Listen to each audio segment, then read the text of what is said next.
Sur les traces des hommes de la préhistoire, aujourd'hui j'ai décidé de partir à la rencontre de Néandertal. Car figurez-vous que Néandertal, c'est le premier Européen. Il a vécu sur notre sol, bien avant notre arrivée à nous, les Homo sapiens. Aujourd'hui, il a disparu, mais il nous a laissé quelques souvenirs.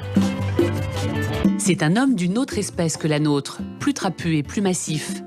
Ses traits sont plus épais, ses arcades plus volumineuses. Il chasse, il cueille et se déplace d'un abri naturel à l'autre. En effet, durant les 250 000 ans au cours desquels a vécu Néandertal, la Terre a changé plusieurs fois d'inclinaison et d'orbite, ce qui a provoqué d'immenses changements climatiques. Les grands glaciers du nord de l'Europe n'ont cessé de reculer et d'avancer.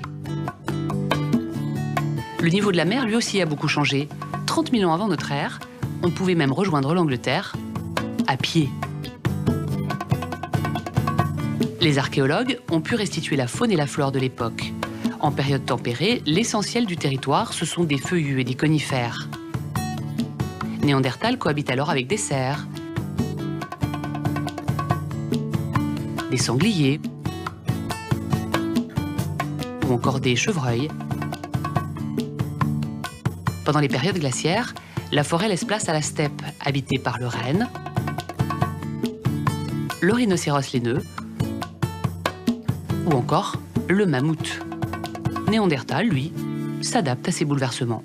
C'est un petit peu comme les populations inuites, si on les laissait encore quelques dizaines de milliers d'années dans un environnement extrêmement rigoureux, très sévère, finiraient par se modifier anatomiquement. Il y a une sorte d'endurcissement au froid, la nature osseuse, la déperdition des chaleurs, on s'auto-protège. C'est le corps qui répond à ces contraintes climatiques. Et donc les Néandertaliens ont par exemple une stature légèrement inférieure à celle des hommes modernes, une ossature au contraire un petit peu plus charpentée, bref, une anatomie qui s'est progressivement adaptée à ces froids.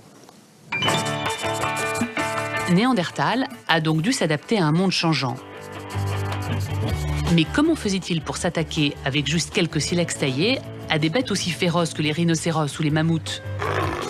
Pourtant, les armes qu'ont retrouvées les archéologues sont vraiment rudimentaires. Néandertal n'avait pas inventé le propulseur, la fronde ou l'arc.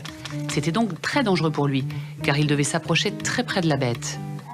Donc, ce que pensent les archéologues, c'est qu'il chassait par la ruse, en poussant les animaux à l'aide de pieux vers des pièges naturels comme des marais, où les mammifères s'empêtraient. C'est uniquement par la connaissance du gibier, par l'organisation sociale, on peut le dire, collective, avec par exemple des guetteurs, des meneurs, des rabatteurs, des hommes qui étaient dévolus pour tuer et abattre les animaux, qu'il a pu se procurer de manière régulière et sans trop prendre de risques également cette nourriture.